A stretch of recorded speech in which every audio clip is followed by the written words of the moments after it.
สบายดี FC ที่กำลังติดตามอยู่ซองเทงสเตดิโอเนาะนี่มาไทยนาที่เก่าเนาะมันนี่เนาะมารีวิวถอดังมันจัดถอสูตรมันเอาใจไปรุ่นมันเสียงแตกแป๊ดติดใจไปรุ่นแน่นอนเนาะถอดัง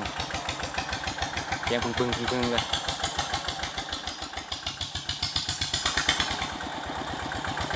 มาแล้ว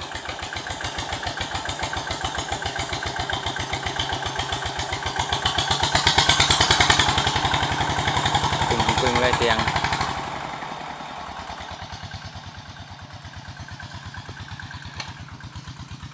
ลุยหน้านะมันนี่เนาะมันใครหน้าซอยน้องเคยมันอีกคันหนึ่งพวก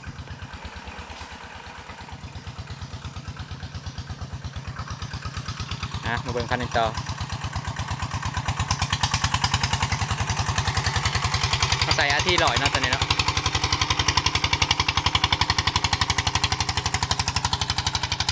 ติดใจวัยรุ่นแน่นอนเสียง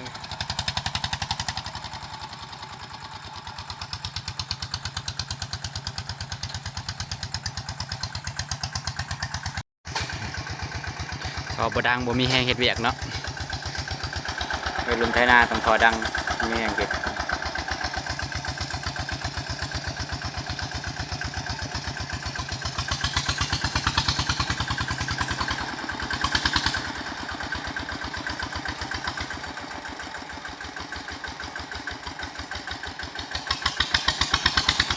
เสียงหลั่นมาแล้วแถวป่าเนี่ยเสียงกองวุฒิปึ้งเลย